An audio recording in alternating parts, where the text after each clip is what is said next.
আরবি ভাষা শিখুন চ্যানেলটি সাবস্ক্রাইব করুন। যারা আরব দেশে আছেন ভিডিওটি তাদের জন্য, খুব সহজে আরবি ভাষার টেকনিক শিখুন।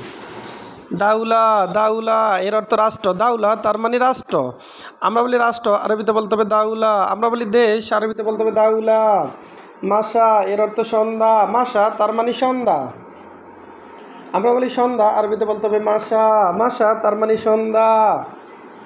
গলত, গলত, গলত তার মানে ভুল। আমরা বলি ভুল, আরবিতে বলতে হবে গলত। গলত তার মানে ভুল। সবুর, সবুর তার মানে ধৈর্য। সবুর এর অর্থ ধৈর্য। আমরা বলি ধৈর্য, আরবিতে বলতে হবে সবুর। সবুর এর অর্থ ধৈর্য।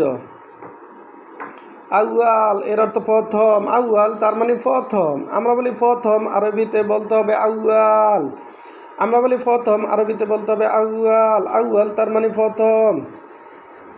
বাদিন এর অর্থ পরে। বাদিন তার মানে পরে। আমরা বলি পরে, আরবিতে বলতে হবে বাদিন। বাদিন তার মানে পরে।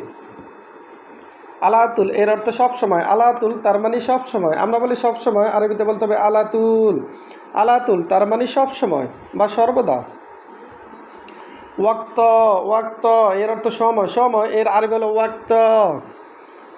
আলহিন, আলহিন এর অর্থ এখন। আলহিন তার মানে এখন। আমরা বলি এখন, আরবিতে বলতে হবে আলহিন। আমরা বলি এখন, আরবিতে বলতে হবে আলহিন। নাহিব এর অর্থ চিকন। নাহিব তার মানে চিকন। আমরা বলি চিকন, আরবিতে বলতে হবে নাহিব। নাহিব এর অর্থ চিকন। গাছির এর অর্থ খাটো। গাছির তার মানে খাটো। আমরা বলি খাটো, আরবিতে বলতে হবে গাছির। গাছির তার মানে খাটো। তৈল এর অর্থ লম্বা। তৈল তার মানে লম্বা। আমরা বলি লম্বা, আরবিতে বলতে হবে তৈল। তৈল তার মানে লম্বা। তুল এর অর্থ উচ্চতা। তুল তার মানে উচ্চতা। আমরা বলি উচ্চতা, আরবিতে বলতে হবে তুল। তুল তার মানে উচ্চতা। কয়েস এর অর্থ ভালো। কয়েস তার মানে ভালো। আমরা বলি ভালো, আরবিতে বলতে হবে কয়েস। কয়েস এর অর্থ ভালো।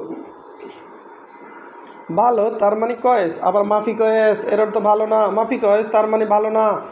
আবার দেখুন, দাউলা এর অর্থ রাষ্ট্র। দাউলা তার মানে রাষ্ট্র। মাসা এর অর্থ সন্ধ্যা। মাসা তার মানে সন্ধ্যা। গলত, গলত এর অর্থ ভুল। গলত তার মানে ভুল। সবুর এর অর্থ ধৈর্য। সবুর তার মানে ধৈর্য। আউয়াল এর অর্থ প্রথম। আউয়াল তার মানে প্রথম। বাদিন এর অর্থ পরে। বাদিন তার মানে পরে। আলাতুল এর অর্থ সবসময়। আলাতুল তার মানে সবসময়। ওয়াক্ত এর অর্থ সময়। আলহিন এর অর্থ এখন। নাহিব এর অর্থ চিকন। নাহিব তার মানে চিকন। গাছির এর অর্থ খাটো।